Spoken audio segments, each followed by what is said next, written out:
Hey, what's up guys? Tupape, I'm back. This one is an FAQ. A lot of you guys have asked me some questions which have become repetitive, so I thought instead of responding to the same questions over and over again, just make a video, because that means other people watching probably have the same questions or similar questions, or if not, then I guess it's just good general information to just share with everybody. So there are a few questions I have on the computer here, which I kind of wrote down as general questions that people ask.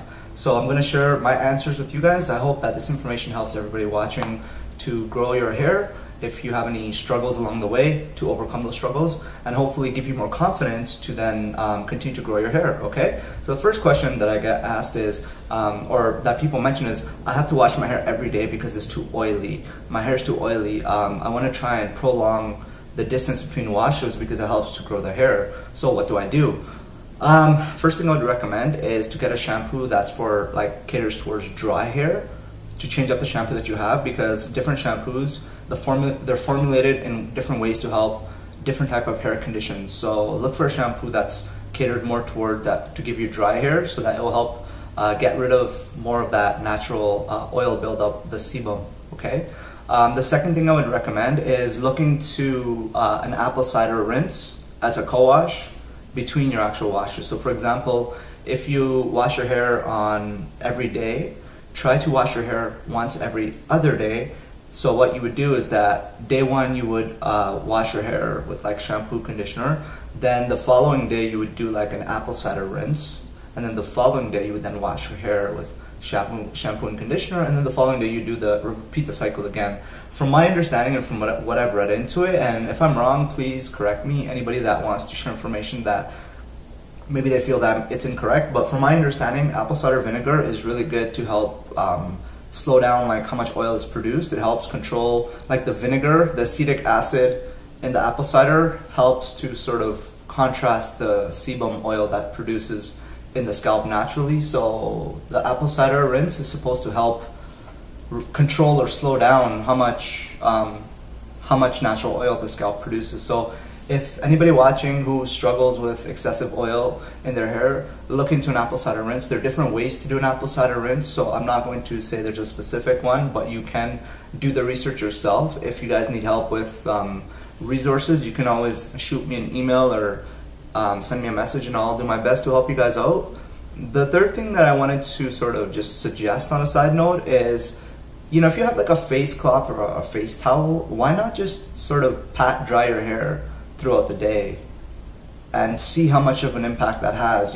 I have worked with in the past colleagues who have excessively oily hair, where I remember there's an instance with a female, she was working beside me, and she would be taking out a piece of paper towel every 10-15 minutes and be dabbing it like this, because her scalp would just be melting with oil, and it wasn't even her natural oil. She had actually put other oils with that natural oil, plus she had on makeup as well as other things. So everything working together, I don't know, I just want to share that, because what I want to mention is why I shared this is because I've seen people with really excessive oil in their hair and in their scalp, but people always find ways to manage around it. So all I'm saying is, if you're working with a certain routine and it works for you, great, keep at it. But if you're struggling, you need some advice, you need direction, you need guidance, then definitely consider what I'm saying. But, for those who haven't tried it, keep a face cloth or face towel and just, pat dry your hair and dry off all the oil in the day and see what happens the next day. Try to do that 2 times. I know sometimes it can be it feel a little bit dirty when the hair is oily and feels a bit of greasy, but it's good for your hair. The grease is good for your hair. The natural oils is very good for your hair. So I would, I like oil in my hair. I like my hair to be oily. Right now, it's just in a deep condition. So that's my suggestion when it comes to having too much oil. Look into a different conditioner shampoo. Look into the apple cider rinse, as well as look into getting a cloth or a little towel, face towel, and try to pat dry your hair and try to see if you can maybe stretch out that extra day, because that will do wonders for your hair. Great. So second question is, my hair is very frizzy and dry, what do I do? Immediately, frizzy and dry equals dry, which means your hair is does not have proper nutrients. It's malnourished, malnutritioned, and it needs to be moisturized. So look into oils. Coconut oil is a very common oil found. If you do get it, get cold press extra virgin 100% olive virgin coconut oil that's not been heated, cold pressed, which is always good. And look into using different types of oils which will help bring the nutrition back to your hair, like coconut oil, argan oil, jojoba oil, castor oil, argan oil, avocado oil. I believe I've named them all. Those are the oils that I really like and swear by. So you can pick which one you like based on smell, texture, thickness, how greasy it is, how clear it is, depending on what your preference is. You can play around with those different oils and pick the ones that you like. Remember, the nice thing about oils is you can always mix them, so you don't have to just use one specific oil. You can read up on 2 to 3 different oils and mix them together. Especially for people with very frizzy hair, extremely damaged ends, I would strongly recommend castor oil and mixing that down with olive oil or coconut oil, or possibly all 3. But my personal preference, I like using for my ends, because before they were really damaged, and since I started using castor oil, I found that that's worked wonders. So what I do for my ends is I'll put castor oil. I like to do 3 parts castor oil, 1 part olive oil, because I like that thick. I like the feel of castor oil, and I like it to be thick and greasy and pasty on my actual hair, so my hair can actually soak in all that goodness. But that's not for everybody, so I would actually recommend the opposite when it comes to ratio. So if you're going to use castor oil and it's your first time starting it, do 3 parts like coconut oil, 1 part castor oil, or 3 parts olive oil and 1 part castor oil. So I'm not saying there's a specific amount, but whatever amount you use, try to ratio it out like that, and then slowly you can incorporate more and more and get the feel of how it works for you. But castor oil does wonders for repairing ends. So definitely look into those for people with dry, frizzy hair. You need essential oils, and you need something like this, which is a buttercream, which I found works for me.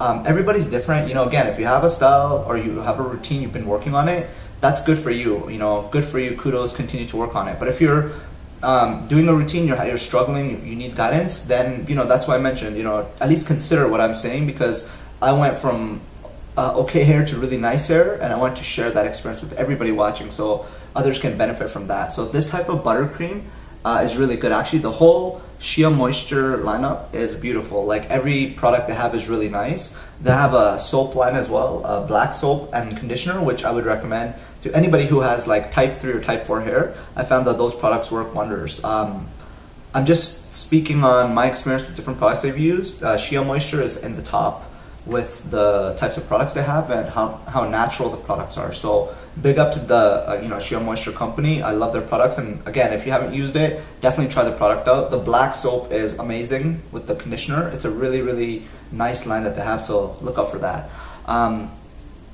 What oil is best for my hair? Again, just quickly mention the oils that I mentioned. Any of those are good, but all of them work in different ways, so you just have to work on and look into what works best for you. How often should I trim my hair? If people have asked about trimming, if I trim my hair and in reference to them trimming their hair, I don't trim anymore because I've been able to repair all the damaged ends. So now all my hair is in perfect condition where I don't have any split ends. So I have no reason to cut my hair because all my hair is natural, and it's grown.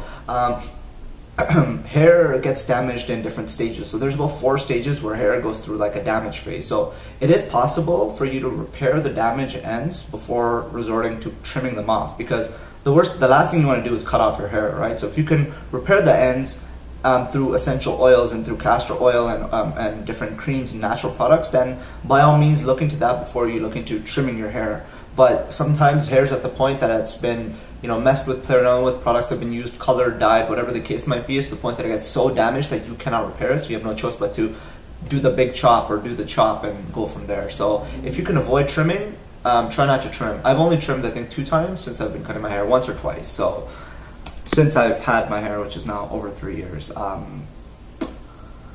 How much oil should I use? You guys can use whatever oil you like. There's always a misconception that too much oil is going to harm you. I've never come across a situation or seen anybody or heard of anybody that's used too much coconut oil in their hair and it's caused them to, like, something happened. I think it's on a per case basis. Oh my, I don't even know if I said that right.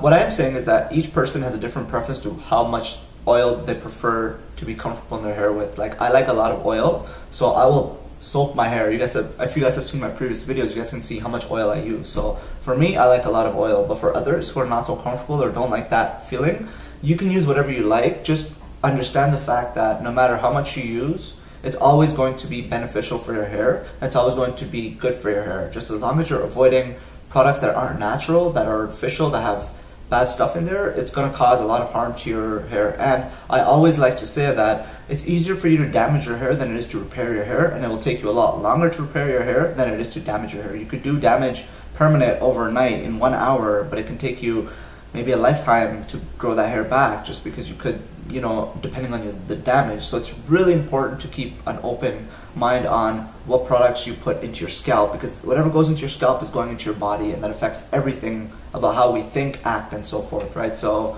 that's just how I like to look at it. So just remember, guys, as long as the oils are natural, 100% oils, they're all good for you, and they all have healing properties. You know, our bodies have pores for a reason, right? Our scalp has pores for a reason. So it's something that I really strongly believe in, and since I've looked into natural oils, they've done wonders for me. So look into that, okay? Again, coconut oil, castor oil, argan oil, jojoba oil, olive oil, avocado oil, and I think those are all the ones that I really like.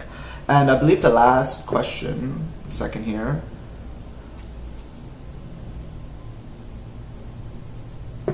Okay, how to maintain freshness between washes. A lot of people have been surprised or caught off guard that I wash my hair once every 2 weeks, sometimes 3 weeks. I've even gone a month without washing it. And after I washed it, still, like if I smelled it, it still smelled really good. Like it didn't have any bad odor. It still smelled like I just washed it yesterday. So people have asked me, like, how do I maintain that freshness? My thing is this, and I can only speak on experience. I like to avoid styles that my hair is exposed to the conditions of like the environment, like the wind, the cold weather, the dirt, the debris, the nasty stuff in the air. That all takes a huge toll on the hair. So if I could preserve my hair in a protective style, such as a bun or a high bun, then this is the best way to go about it, because you're doing your best to preserve or you know, fight against the conditions that are going to affect your hair, and this in essence preserves the freshness.